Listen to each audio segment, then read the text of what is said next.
Welcome, wayward souls. The forest is starving, and you look like its next meal. Lock your doors, bar your windows, and don't listen to the knocking. The forest crouched around the cabin like a predator. Silent, endless. Pines loomed like sentinels, their limbs heavy with ice and old secrets. The snow had swallowed the trail days ago. The radio was dead, the sleds were frozen, and the nearest town was 60 miles south. And the storm had made sure no one would come looking. Inside, the fire was dying. 4 figures sat in its flickering glow, hollow-eyed and silent. Their skin was pale, lips chapped, hands trembling. The food had run out 3 days ago, and they hadn't spoken since the last can was scraped clean.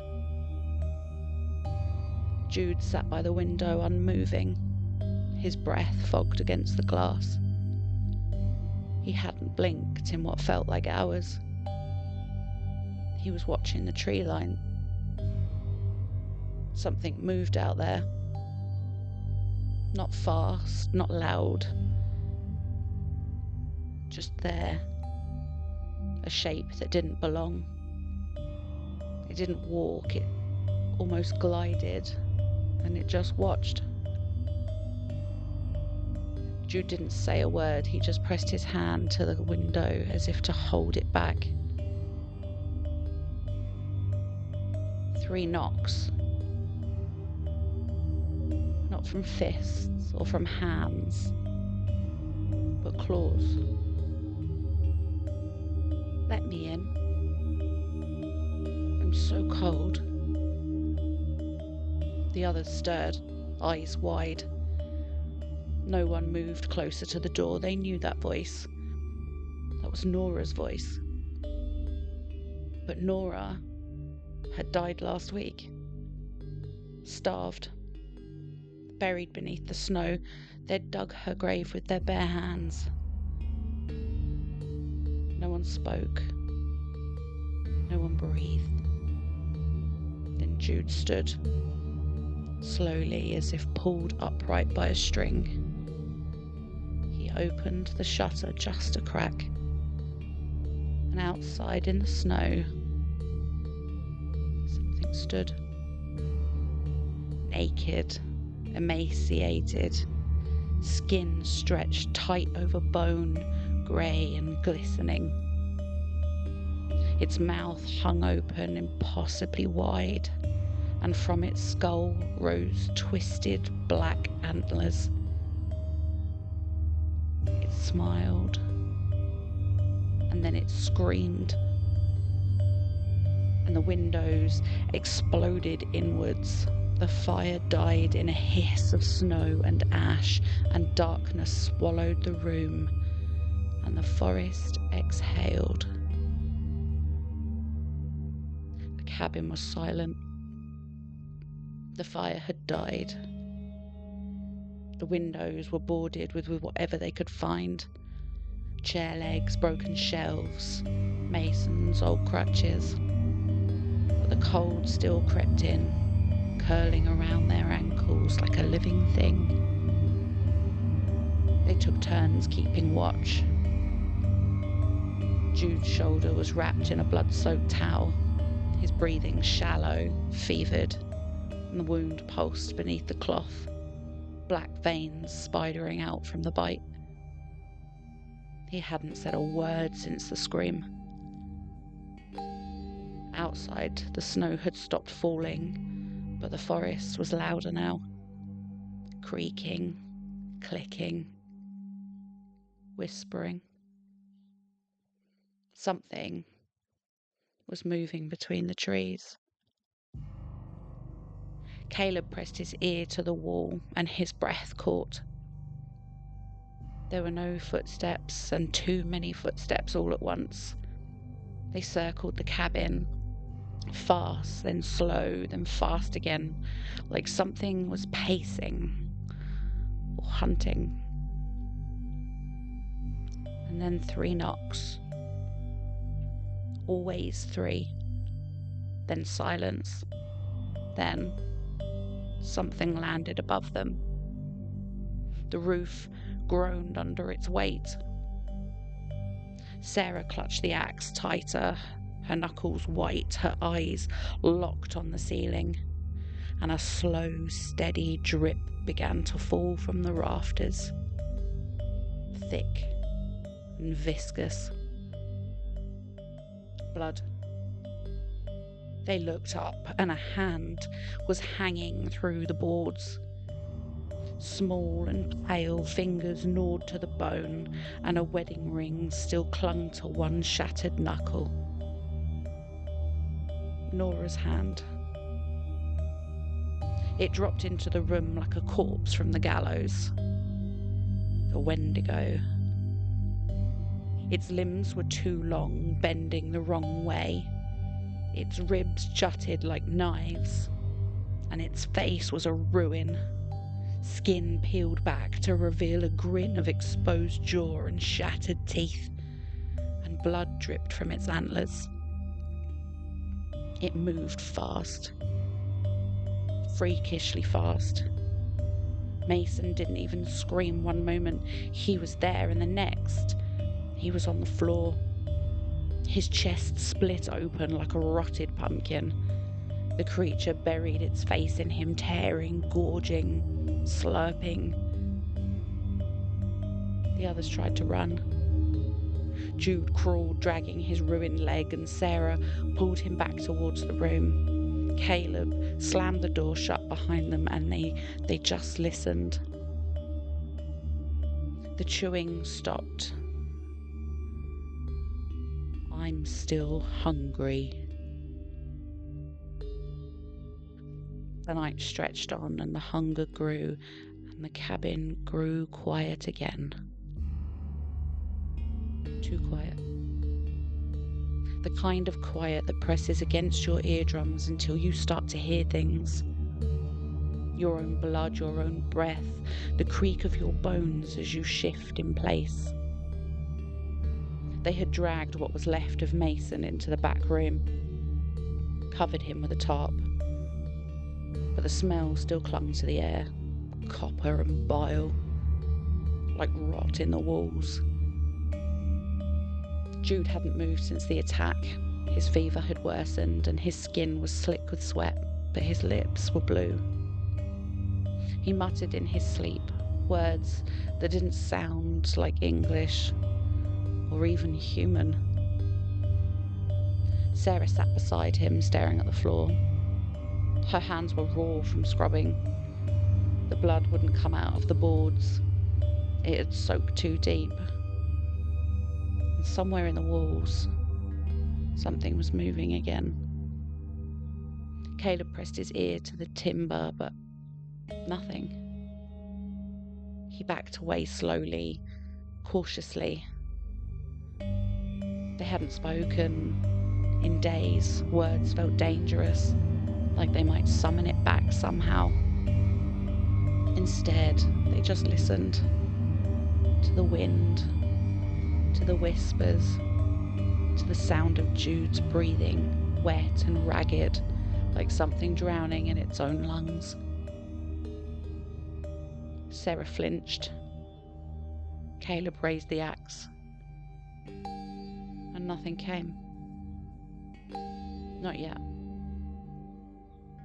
The knocks came every night now. Always 3, always from a different wall, sometimes the roof, sometimes the floor, and once from inside the stove. They didn't sleep, they didn't eat, they just waited, and the hunger waited with them. Sarah turned as Jude's eyes were open, but he wasn't breathing. His chest had stopped rising, his mouth hung open, lips cracked and blackened, and from his throat a voice that wasn't his. "Feed me." Caleb stepped back. Sarah didn't move at all. Jude's body twitched and then arched and then split. But this time there was no scream, only the sound of something crawling out of him. Something thin, something hungry. Jude was dead, but he wouldn't stay still. His body lay twisted on the floor, limbs bent at impossible angles, skin stretched tight across his bones like wax over wire. His mouth hung open, frozen in a final gasp. From that mouth, something moved. A slow, wet slither, a twitch. Then a hand, long, pale, emerged from his throat. The fingers were too long. The nails were black and curved, like talons, and the skin was translucent. It pulled itself free. A second body curled inside the first like a snake shedding its skin. And it stood. Taller than any man, spine arched like a bow. Its face ruined, no eyes, just sockets that wept. Jaw hung loose and teeth like splinters of bone. It looked at them and smiled. Caleb swung his axe, but he was too slow. The thing moved like smoke. It was on him in a blink. Claws through his shoulder, lifting him off the ground. His scream was cut short as the creature bit into his neck, tearing flesh from bone. Blood sprayed across the walls and Caleb's body convulsed before it went limp, his head lolling at an unnatural angle.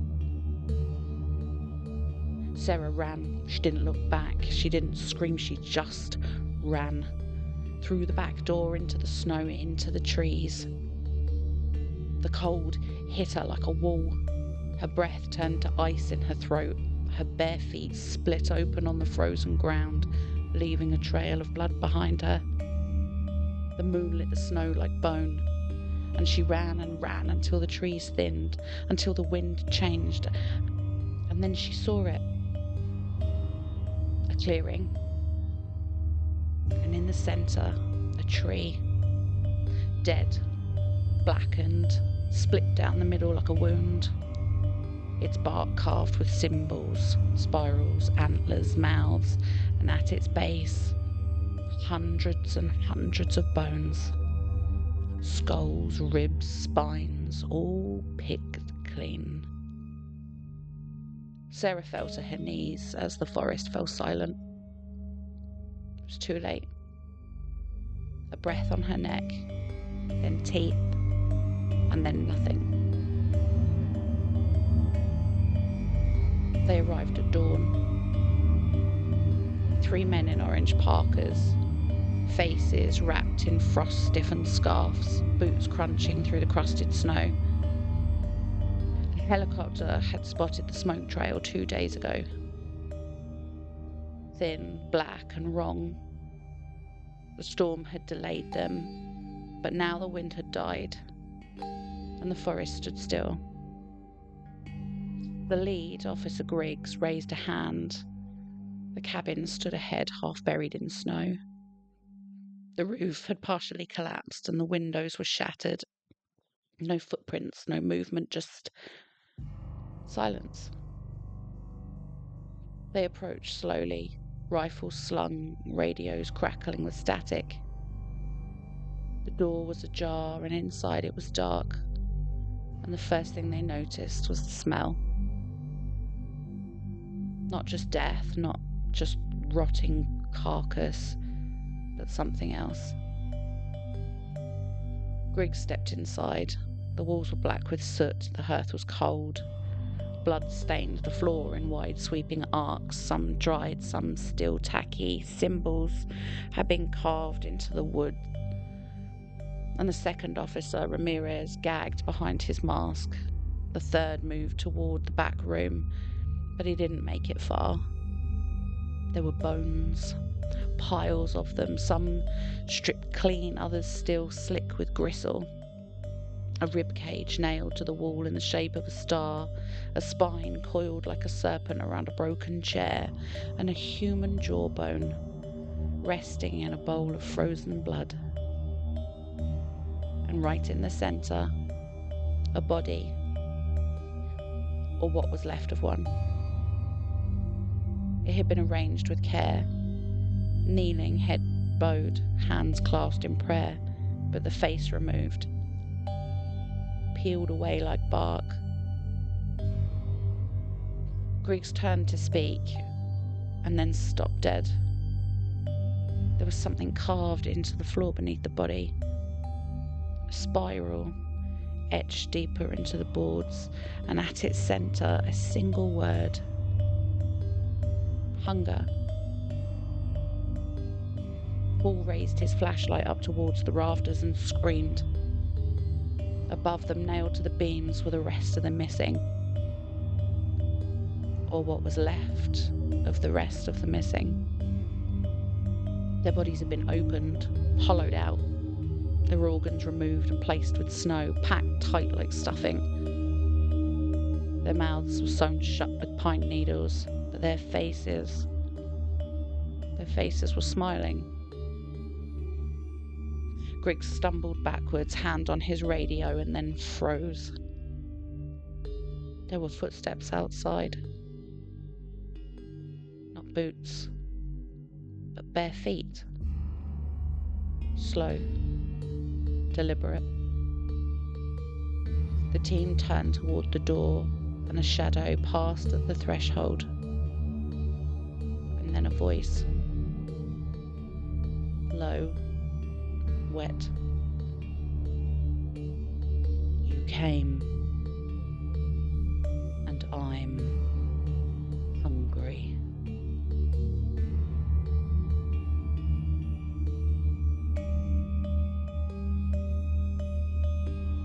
And there the tale ends for now, but the echoes will always remain.